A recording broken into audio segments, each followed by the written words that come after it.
the cost of salvaging the sunken Navy ship Manawinui could run into the hundreds of millions of dollars. The current job of extracting fuel from the wreck will be partly paid for with the equivalent of third-party insurance. The government's also revealed it won't replace the vessel and is still negotiating whether it should be removed or left where it sank. Pacific correspondent Barbara Drever with this exclusive report. Precious cargo making its way into Apia's harbour, a barge with tank tainers filled with fuel and pollutants extracted from the Manawinui.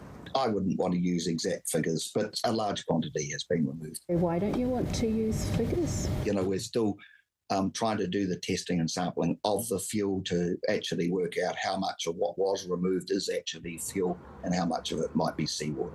So we ask how many more times the barge will have to travel back from the site with extracted fuel. It could be anything up to 3 or 4. Around 950 tonnes of diesel fuel was on board the Manawinui when it sank on October the 5th.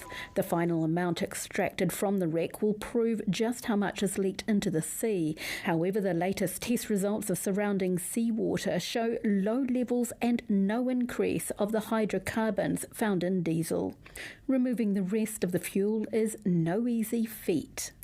Particularly as the operation continues and they start to move towards some of the more difficult to access tanks on board the Manawinui. And the cleanup doesn't come cheap.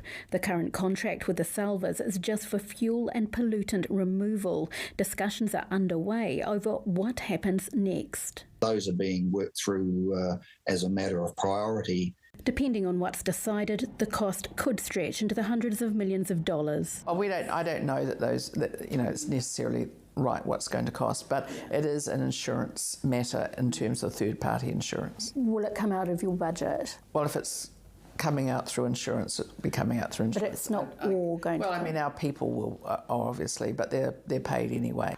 It's not that I'm not worrying about it. It's like I can't help it, so we just have to deal with it, and we sort it out. The minister confirming the government won't replace the Manawinui. A lot of its operations will be taken on by the HMNZS Otago. It has the capability to do most of the work that the Manawinui did, and we'd have to say I don't see us replacing the Manawinui, which will forever stay in the Pacific. Barbara Drever, One News.